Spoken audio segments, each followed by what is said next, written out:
जय हिंद, नमस्कार प्यारे बच्चों। आप लोगों ने इतने ज़्यादा कमेंट किए कि सर मैं बायोलॉजी की क्लास दीजिए, बायोलॉजी की क्लास दीजिए। तो प्यारे बच्चों, आज के इस वीडियो में हम डिस्कस करेंगे क्लास 12th बायोलॉजी के बारे में। तो अगर आप लोग इस बार क्लास 12th में हैं और आपको बोर्ड एग्जाम 2025 देना है तो आज का वीडियो आपको ध्यान से देख लेना है, आपके लिए सबसे ज़्यादा इंपॉर्टेंट होने वाला है। और दूसरा क्वेश्चन सबसे ज़्यादा बच्चों ने जो किया कि सर हमें पढ़ा दो, हमें टेंशन हो रही है, पेपर की टेंशन हो रही है।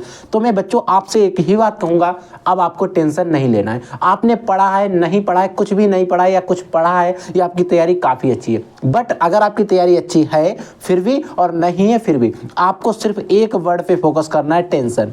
इस वर्ड को आपके दिमाग से निकाल देना है, चिंता नहीं करनी है। अब अगर आपने कुछ ऐसे बच्चे जिन्होंने नहीं पढ़ा किसी और जो नहीं पढ़ते हैं वो किसी ना किसी फाइनेंशियल प्रॉब्लम में होते हैं, ठीक है। ये चीज़ मुझे पता है, कई बच्चे बाहर रहे होंगे, ऐसी प्रॉब्लम होती है उनके साथ में, मेरे साथ में भी हुआ।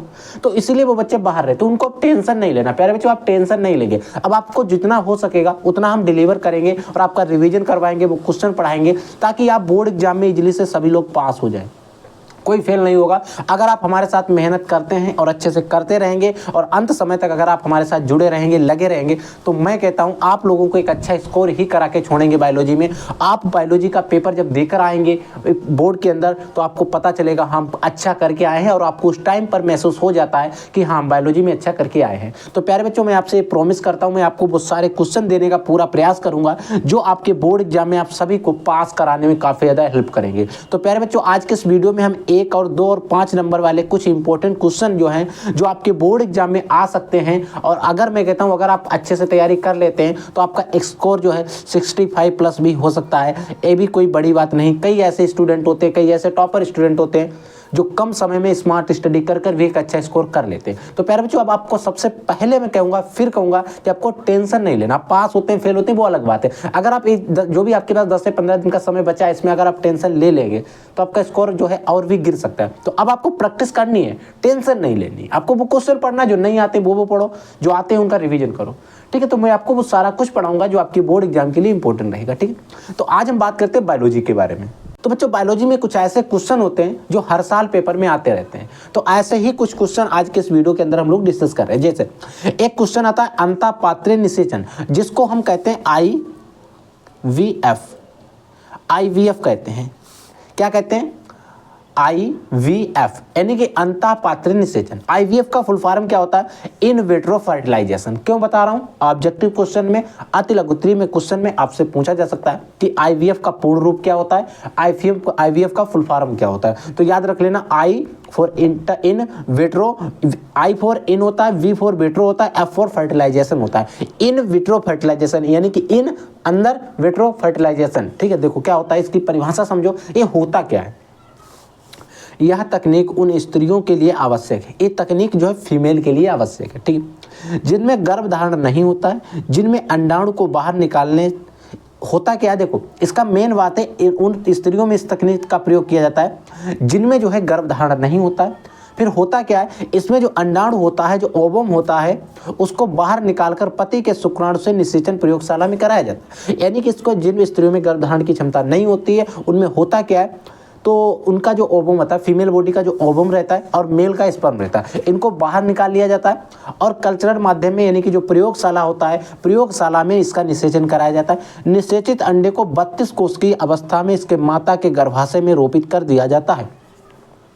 अब यहाँ से आपसे क्वेश्चन बन सकता है और आपसे बोर्ड के पेपर में पूछा जा सकता है। क्या क्वेश्चन होगा कि IVF, ये जो आपकी तकनीक है IVF, इस IVF तकनीक में कितने कोष की अवस्था, कितने सेलुलर स्टेज में जो निषेचित अंडा होता है उसको माता के गर्भाशय में रोपित किया जाता है, तो कितने सेलुलर स्टेज होना चाहिए? 32 कोष की अवस्था में। याद रख लेना, ऑब्जेक्टिव क्वेश्चन आपसे पूछा जा सकता है।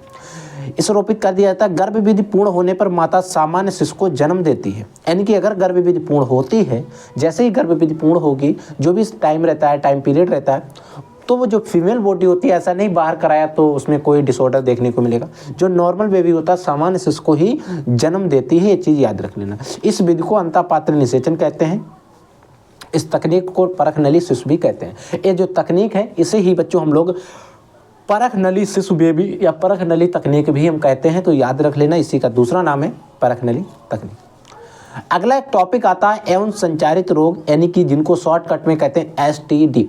फुल फॉर्म जो मैं आपको बताता चल रहा हूँ, इनको याद रख लेना, तैयार कर लेना। एसटीडी का फुल फॉर्म होता है सेक्सुअल ट्रांसमिटेड डिसीज, यानी कि सेक्सुअल ट्रांसमिटेड डिसीज, ये आपको इसका फुल फॉर्म होता है। कुछ रोग हैं, 1 से 2 रोग मैं आपको बताऊंगा, जिनको आप तैयार कर लेते हैं तो बोर्ड एग्जाम में आपको मिल जाएंगे। जैसे बच्चों, एक रोग होता है उपदंश। उपदंश इसको हिंदी में कहते हैं, इंग्लिश में इसी को सिफिलिस कहते हैं। मैं कहूँगा आप उपदंश याद ना रखें, आप याद रखें सिफिलिस, क्योंकि जो आपका पेपर आएगा उसमें इंग्लिश में भी वर्ड लिखा होगा सिफिलिस, बट हो सकता है हिंदी में आप जो उपदंश याद करके जाएं और बोर्ड के पेपर में हो क्या कि सिफिलिस ही हिंदी में लिख कर आ जाए और आप छोड़ के आ जाएंगे। तो ये प्रकार के जो गलती हैं वो आपको नहीं करना है। मैं तो कहता हूँ दोनों याद करो। अब आपके पास उतना टाइम नहीं, आप 2-2 वर्ड याद करो, तो आप याद रख लेना सिफिलिस के नाम से इसे तैयार कर लेना। होता क्या, ये जो सिफिलिस रोग होता है, ये जो होता है रोग होता है, यह रोग ट्रिपोनिमा पैलिडम नामक जीवाणु द्वारा फैलता है। ये जो सिफिलिस है ये किसके द्वारा फैलता है, तो एक तो जीवाणु जनित रोग है, ठीक है, यानी कि ये तो बैक्टीरिया के द्वारा फैलता है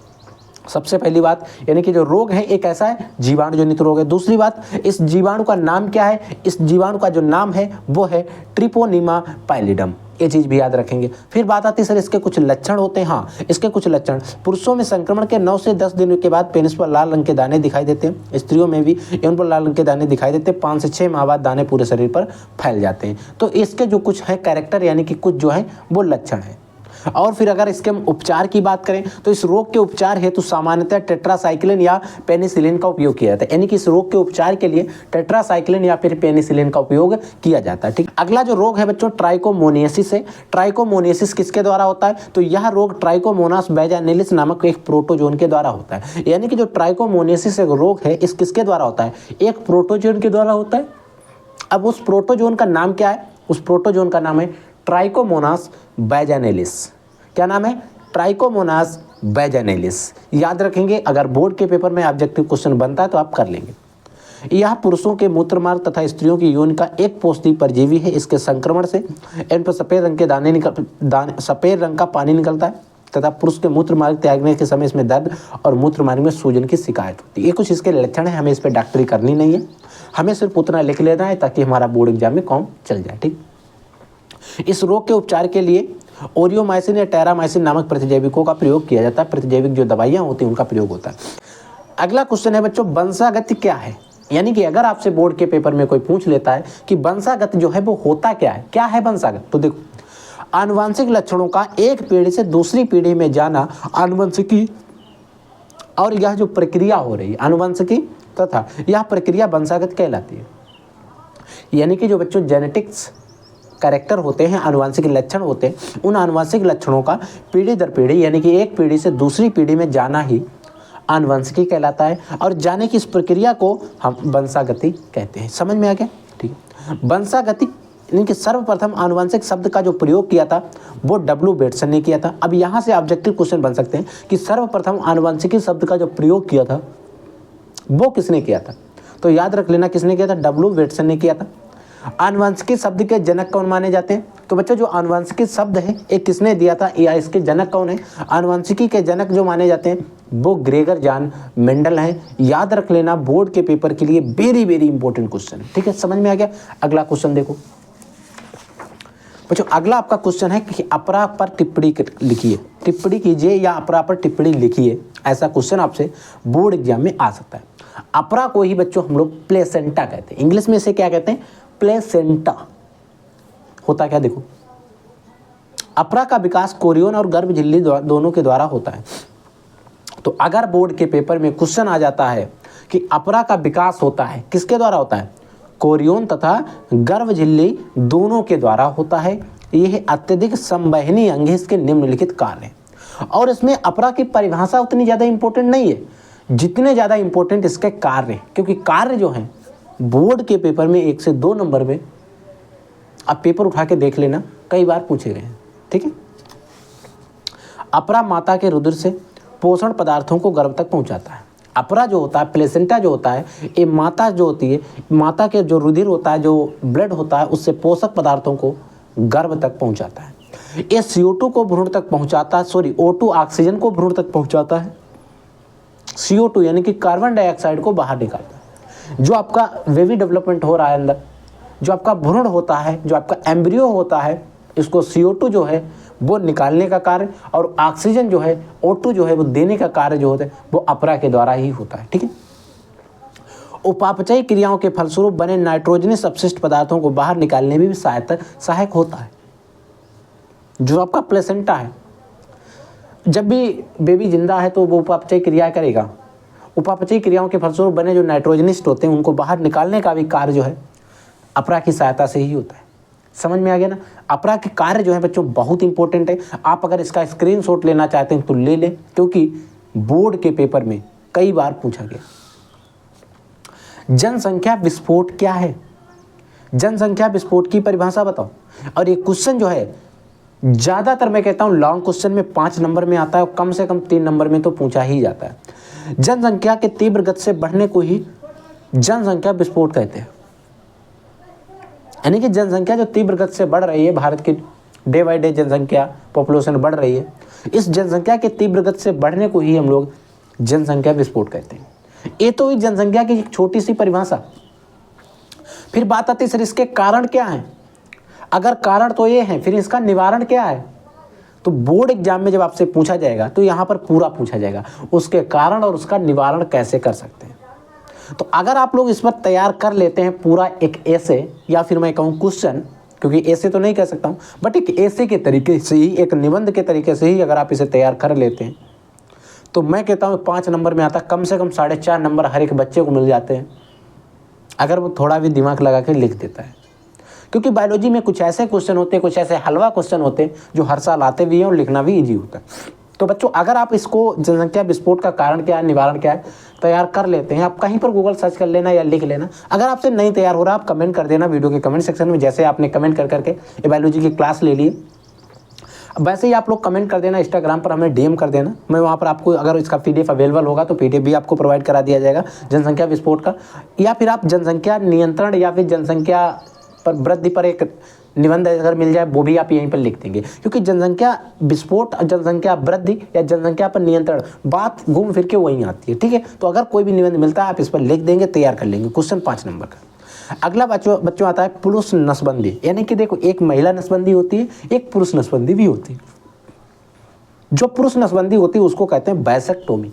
क्या कहते हैं? बैसेक्टोमी। महिला नसबंदी होती है उसे कहते हैं ट्यूबेक्टोमी। क्या कहते हैं? ट्यूबेक्टोमी। देखो नर में शुक्र वाहिनी को काटकर बांध दिया जाता है। जो मेल पर्सन्स होता है उसके जो शुक्र वाहिनी होती है उनको काट कर क्या कर दिया जाता है? बांध दिया जाता है, जिससे शुक्राणु और अंडाणु आपस में ना मिल सके। इस प्रक्रिया को वैसेक्टोमी कहते हैं। देखो वैसेक्टोमी होता क्या? नर के जो शुक्र वाहिनी है उन शुक्र वाहिनियों को काट कर बांध दिया जाता है, जिससे होता क्या है? स्पर्म और ओवम आपस में मिल नहीं पाते हैं और निषेचन नहीं होता। ठीक है, समझ गए इस चीज को? आई होप आपको समझ में आ गया होगा। ठीक है, अगला क्वेश्चन देखो बच्चों। अगला आपका क्वेश्चन क्या है इसे ध्यान से समझो। अगला क्वेश्चन है महिला नसबंदी को लेकर। महिला नसबंदी क्या होती है? जिसको हम लोग बच्चों इंग्लिश में ट्यूबेक्टोमी कहते हैं। ठीक है, पुरुष की नसबंदी को वैसेक्टोमी कहते हैं, महिला नसबंदी को हम लोग ट्यूबेक्टोमी कहते हैं। देखो स्त्रियों में फैलोपियन नलिका को काटकर बांध दिया जाता है। स्त्रियों में क्या किया जाता है? जो फैलोपियन ट्यूब है, फैलोपियन नलिका है, उसे काटकर बांध दिया जाता है। और पुरुषों में क्या किया जाता है? शुक्र वाहिनी को काटकर बांध दिया जाता है। ठीक है, जिससे ओवम अंड वाहिनी में नहीं पहुंचता है, जिससे निषेचन भी नहीं हो पाता है, और इस प्रक्रिया को ट्यूबेक्टोमी कहते हैं। यानी कि अगर हम इन दोनों की कैलकुलेशन निकालें, एक निर्णय लिए और इसका एक सारांश की बात करें तो दोनों का मतलब एक है कि स्पर्म और ओवम को मिलने ना देना। क्या है? स्पर्म और ओवम को मिल नहीं पाएंगे तो फर्टिलाइजेशन होगा नहीं, फर्टिलाइजेशन होगा नहीं तो जायगोट बनेगा नहीं, जायगोट बनेगा नहीं तो एम्ब्रियो का डेवलपमेंट होगा नहीं। ठीक है, समझ में आ गया? अगला है MTP। अगर ये सारी चीज़ें हो गई, वैसेक्टोमी भी नहीं कराई, ट्यूबेक्टोमी भी नहीं हुई है और एक फर्टिलाइजेशन भी हो गया और आप वो चीज़ मुझे नहीं चाहिए, तो होता है उसके लिए MTP, सगर्भता का चिकित्सीय समापन। MTP का फुल फॉर्म समझ लो, मेडिकल ट्रांसमिनेशन ऑफ प्रेगनेंसी। ये इंपॉर्टेंट है, याद रखना आ सकता है। ठीक है, सगर्भता का चिकित्सीय समापन, इसकी परिभाषा समझो। यह गर्भधारण के 3 माह से पूर्व, ये जो है स्त्री गर्भधारण जो कर लेती है उसके 3 माह, गर्भधारण के बाद 3 महीने से पहले, गर्भधारण करने के 3 महीने से पहले 3 माह पूर्व भ्रूण को गिरा दिया जाता है। आज के समय में इसे कानूनी मान्यता मिल चुकी है। आज के टाइम में इसे जनसंख्या को देखते हुए इसे कानूनी जो मान्यता है वो भी मिल चुकी है।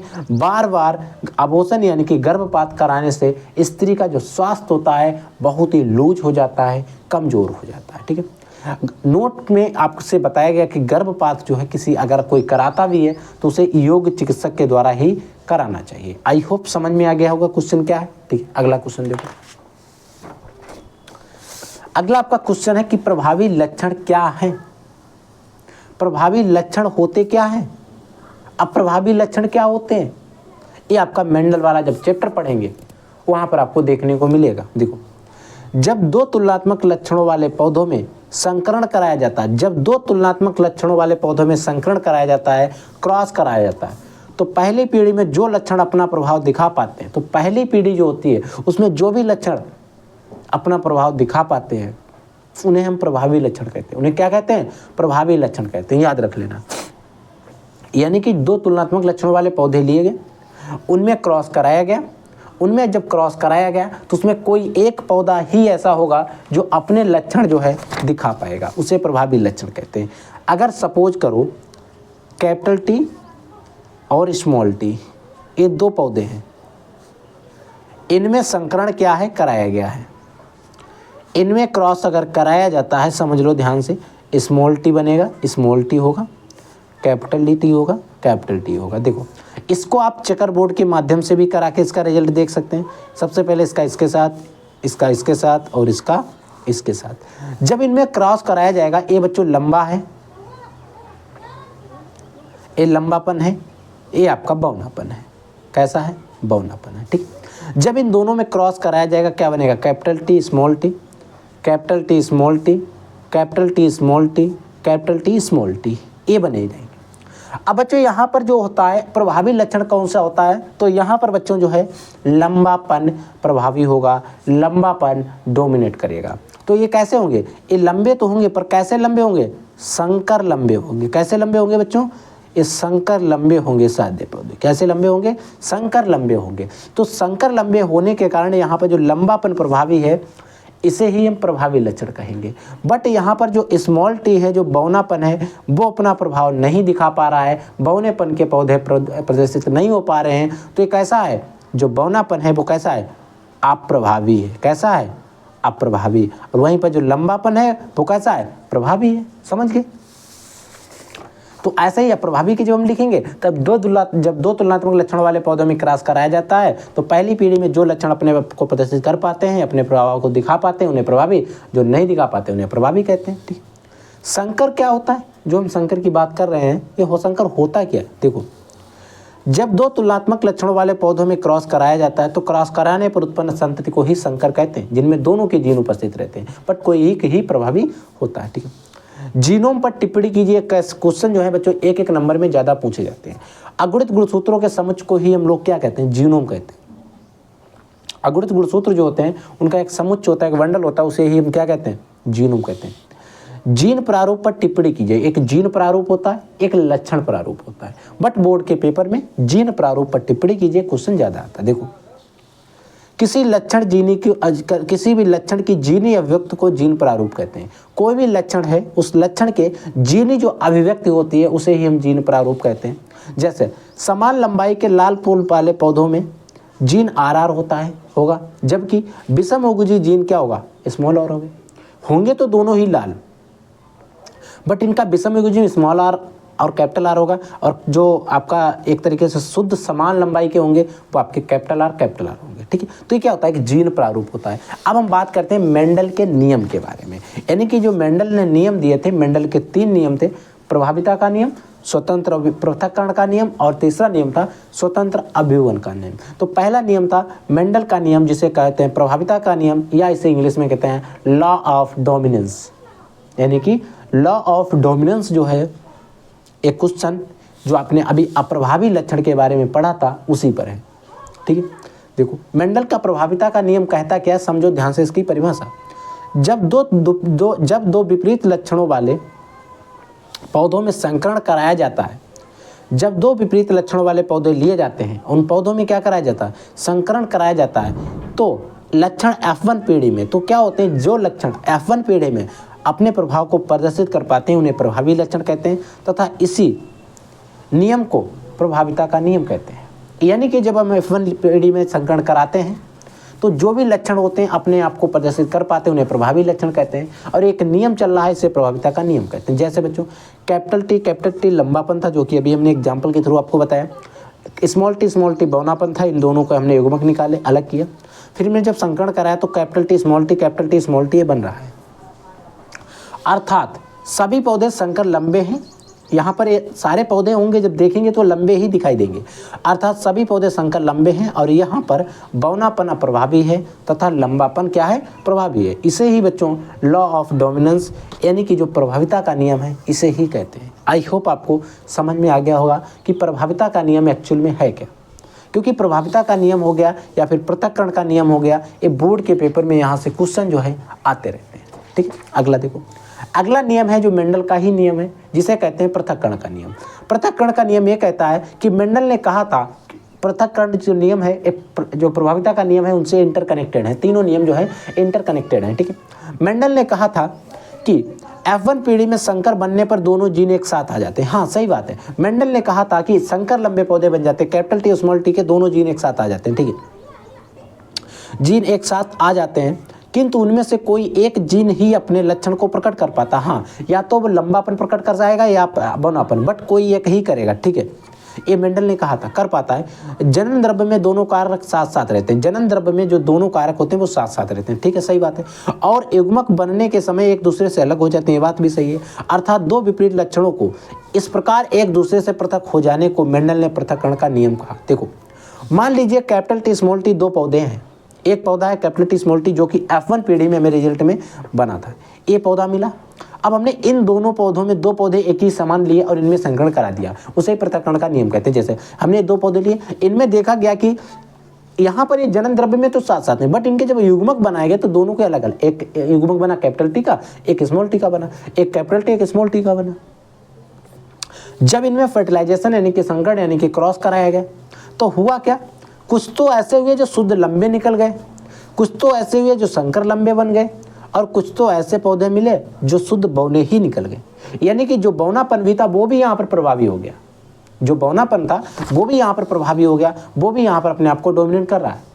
तो ऐसे ही अगर हम इन दोनों पौधों को एक जीनी संरचना यानी कि जीनी अभिव्यक्ति के तरीके से देखेंगे, और या तो हम इनको दूर से फिजिकली देखेंगे। जब हम दूर से फिजिकली देखेंगे, इनके अंदर की संरचना का अध्ययन नहीं करेंगे, तो लंबापन वाला और संकर लंबे वाले तीनों पौधे हमें लंबे ही दिखाई देंगे, यानी कि तीनों पौधे एक जैसे दिखाई देंगे। यानी कि जो फिनोटाइप यानी कि लक्षण प्रारूप है, इसमें हो क्या रहा है, तीन पौधे तो एक जैसे हैं, बट ये जो लंबा बौना है ये तो आपको अलग दिखाई देगा, एक छोटा होगा। यानी कि इसका जो रेशो लक्षण प्रारूप का है वो 3:1 है। बट अगर जब हम इनकी अंदर संरचना सभी चीज़ अध्ययन करेंगे, जीनी प्रारूप चेक करेंगे, जीनी संरचना अभिव्यक्ति देखेंगे, तो देखेंगे एक तो शुद्ध लंबा है, दो संकर लंबे हैं, एक शुद्ध बौना है, यानी कि 1:2:1 आ जाए। इसका क्या आएगा, जीन प्रारूप, या जिसी को हम लोग जीनोटाइप कहते हैं। अब देखो, कोई आप अच्छा काम करो या बुरा काम करो, लोगों को जो चिड़न होती ही है वो अपनी बीच में टांग अड़ाएंगे ही अड़ाएंगे, वो अपनी टांग बीच में अड़ाएंगे ही अड़ाएंगे। तो ये मेंडल के दो नियम है, एक नियम और जिसे स्वतंत्र अभिवन का नियम कहते हैं, उसे भी मैं पढ़ाऊंगा, वो नेक्स्ट वीडियो में आपको मिल जाएगा। ठीक, होता क्या है, एक अंकल थे, एक अंकल हमारे और भी आए जिनका नाम था कॉल कॉरेंस। क्या था, कॉल कॉरेंस। उन्होंने कहा अरे यार ऐसा नहीं होगा, उन्होंने अपना एक नया नियम दे दिया, अपूर्ण प्रभाविता का नियम, जो कि मेंडल के नियम का अपवाद है। तो अगर आपसे बोर्ड के पेपर में पूछ लेता है कि मेंडल के नियम का एक अपवाद लिखिए, तो आप लिख देंगे अपूर्ण प्रभाविता का नियम। ठीक है, ये नियम क्या कहता है, समझो ध्यान से। कभी कभी प्रभावी लक्षण को प्रदर्शन पूर्ण रूप से नहीं हो पाता है।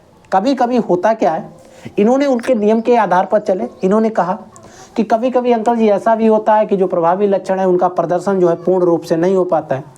तो जब प्रभावी और अप्रभावी के बीच की संतान बन जाती है, यानी कि तो होता जब पूर्ण रूप से प्रभावी लक्षण अपने आप को प्रदर्शित नहीं कर पाता है, तो जो अपने आप को नहीं प्रदर्शित कर पाते हैं पूर्ण रूप से, तो होता कि इसके बीच का कुछ बन जाता है, इसके बीच का कुछ बन जाता है, उसे ही हम अपूर्ण प्रभाविता कहते हैं। इसे ही हम क्या कहते हैं? अपूर्ण प्रभाविता कहते हैं।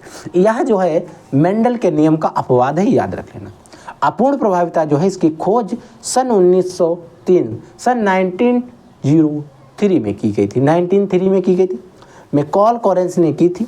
ठीक है, अगर हम इसके एग्जाम्पल के थ्रू इसको समझें, इन्होंने अपने प्रयोग कैसे किए, क्या चीज़ दिखाई, ताकि इनका जो प्रयोग है वो सिद्ध हो सके। इन्होंने अपने प्रयोग गुलवास या फिर जिसी को मेराविलिस जलापा, इसका साइंटिफिक नेम है, पर किए।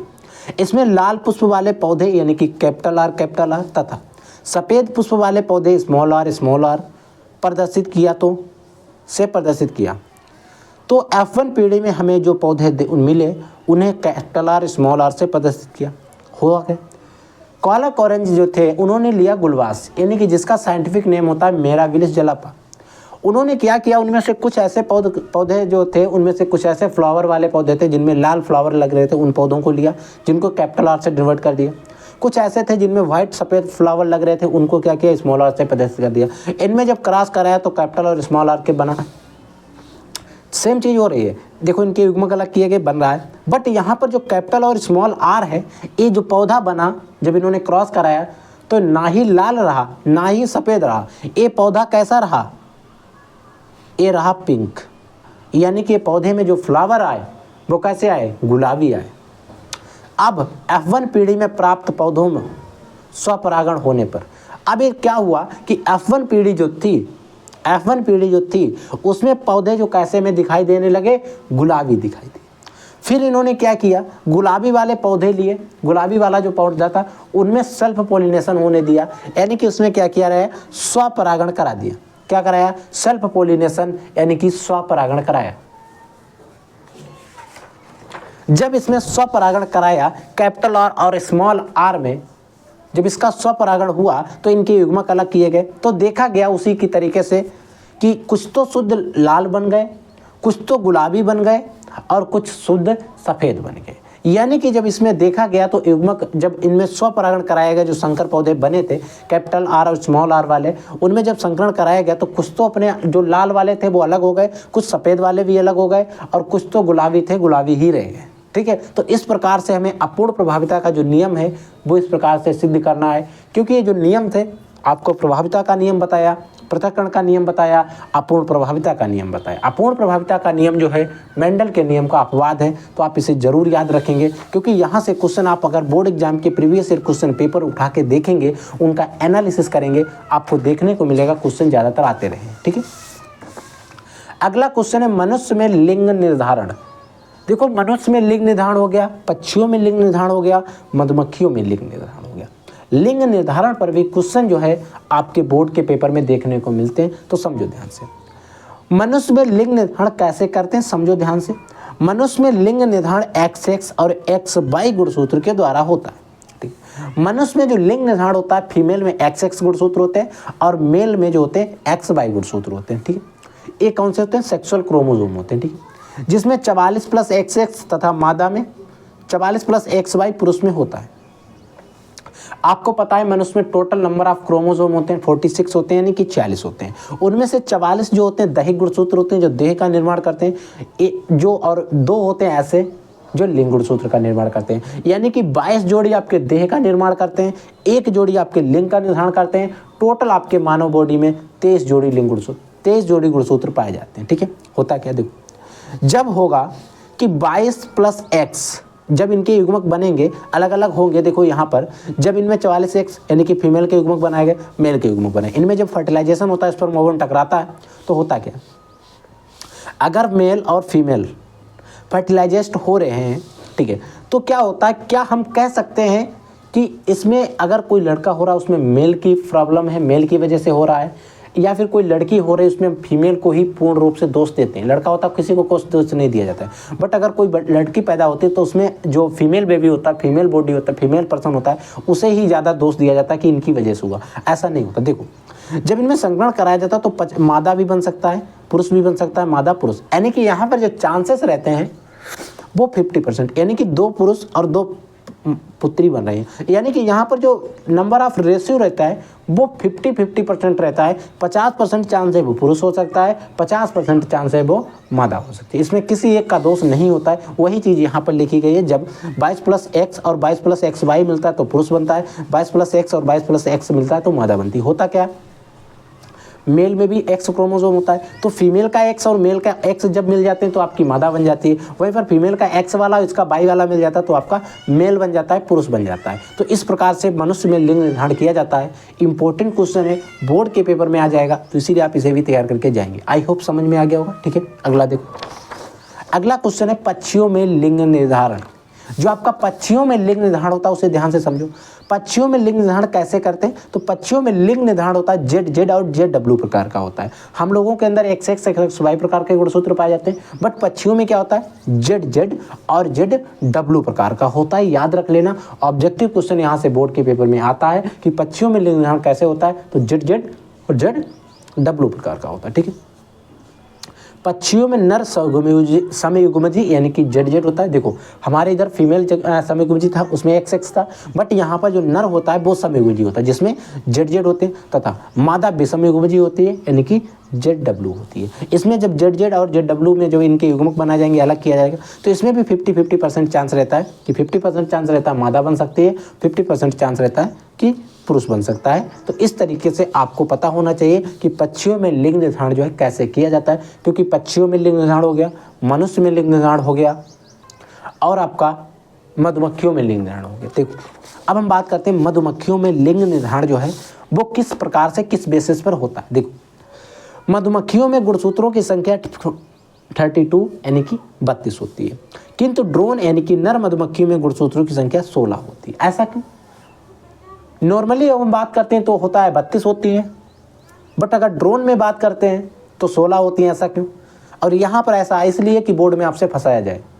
होता क्या है, आप बोर्ड एग्जाम के पेपर उठा के देखोगे, सॉल्व कर रहे होंगे, तो वहाँ पर कुछ मॉडल पेपर में आपको देखने को मिलेगा, और हो सकता है आपके बोर्ड के पेपर में भी पूछ लिया जाए मधुमक्खियों में गुणसूत्रों की संख्या, और ब्रैकेट में आपसे कह दे ड्रोन या नर होती है, और आपने याद रख लिया क्या 32 लगा दिया, गलत हो जाएगा। 16 लगाना, नर में 16 होते, क्यों? क्योंकि उसका निर्माण अनिषेचित अंडे से होता है। क्यों होता? देखो श्रमिक और रानी मधुमक्खी निषेचित अंडे से बनती है, यानी कि जो श्रमिक और रानी मधुमक्खी होती है वो निषेचित अंडे से बनती है, यानी कि फर्टिलाइज्ड एग से बनती है, जबकि ड्रोन जो है अनिषेचित अंडे से बनती है। कैसे बनती समझो, एक ड्रोन था, नर मधुमक्खी था, एक श्रमिक यानी कि रानी मधुमक्खी थी जिसके पास 32 क्रोमोसोम थे, 32 गुणसूत्र, इसके पास 16।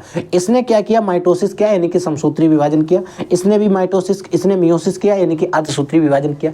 इसमें इसका ओवम है, उस पर मिला, तो हुआ क्या, एक निषेचित अंडा बना जिसमें आपकी श्रमिक और या फिर रानी मधुमक्खी बनेगी जिसकी 32 कोष की अवस्था होगा। बट यहाँ पर जो बना है इसी से डायरेक्टली एक अनिषेचित अंडे से ही एक मधुमक्खी का निर्माण हो जाता है जो कि ड्रोन होती है। तो अनिषेचित अंडे से ड्रोन या फिर नर मधुमक्खी बनती है। तो इसीलिए यहाँ पर नंबर ऑफ क्रोमोसोम क्या होते हैं, 16 होते हैं, 16 होते हैं। याद रख लेना इस चीज़ को, अगर बोर्ड के पेपर में पूछा जाता है तो आप इसे इजीली से सॉल्व कर पाए। तो बच्चों आज के इस वीडियो में जो हमने आपको बताए क्वेश्चन, इन सभी क्वेश्चंस को आपको तैयार कर लेना है, अच्छे से पढ़ लेना है, ताकि अगर ये बोर्ड एग्जाम में आपके आते हैं, और बोर्ड एग्जाम 2025 में आप सभी का और हम सभी का टारगेट है कि हम बायोलॉजी में एक अच्छा स्कोर जरूर करेंगे। ठीक है, तो आगे के जो वीडियो हैं, आगे के जो क्वेश्चन हैं वो आपको जल्द ही दे दिए जाएंगे। और बच्चों मैं आपसे कहूँगा कि आगे के जो क्वेश्चन है, अगर आप पढ़ना चाहते हैं, सच में एक्चुअल में आप पढ़ना चाहते हैं, एक्चुअल में आप तैयारी करना चाहते हैं, तो आपको वीडियो के डिस्क्रिप्शन बॉक्स में जाना है। एक आपको प्ले लिस्ट मिलेगी, जो आपकी प्लेलिस्ट होगी उसका लिंक आपको वीडियो के डिस्क्रिप्शन बॉक्स में मिल जाएगा। उस प्लेलिस्ट के अंदर आपको देखेंगे तो पूरे बुक के जो बायोलॉजी के इंपॉर्टेंट क्वेश्चन हैं वो उस प्लेलिस्ट में आपको वीडियो बना के 4 से 5 या शायद 7 से 8 वीडियो होंगे, उन वीडियो को देख लेना। लगभग आप 4 से 5 घंटे उन वीडियो में व्यतीत कर देना। मैं कहता हूँ बायोलॉजी में उस वीडियो जो आपको बताए गए जो प्लेलिस्ट है उससे बाहर नहीं आएगा। उसका लिंक आपको वीडियो के डिस्क्रिप्शन बॉक्स में डलवा दिया जाएगा, वहाँ से जाकर आप जरूर चेक कर लेना। वीडियो के कमेंट सेक्शन में भी आपको लिंक मिल जाएगा। इंस्टाग्राम पर आप हमें DM कर देना, वहाँ पर भी प्लेलिस्ट का लिंक मिल जाएगा। बट अगर आप वो पढ़ लेते हैं तो मैं कहता हूँ बायोलॉजी में कुछ भी पढ़ने की आपको ज़रूरत नहीं है। तो प्लीज़ बच्चों जाइए जाइए, प्लेलिस्ट पर क्लिक कीजिए और अपनी बायोलॉजी की तैयारी जो है उसको एक और भी बेहतर बना सकते हैं। ठीक है बच्चों, आप लोग पढ़ते रहिए, आगे बढ़ते रहिए। कोई क्वेश्चन, कुछ डाउट होता है तो आप डेफिनेटली हमसे पूछेंगे। हम मिलते हैं नेक्स्ट वीडियो में न्यू टॉपिक के साथ। तब तक के लिए जय हिंद, वंदे मातरम।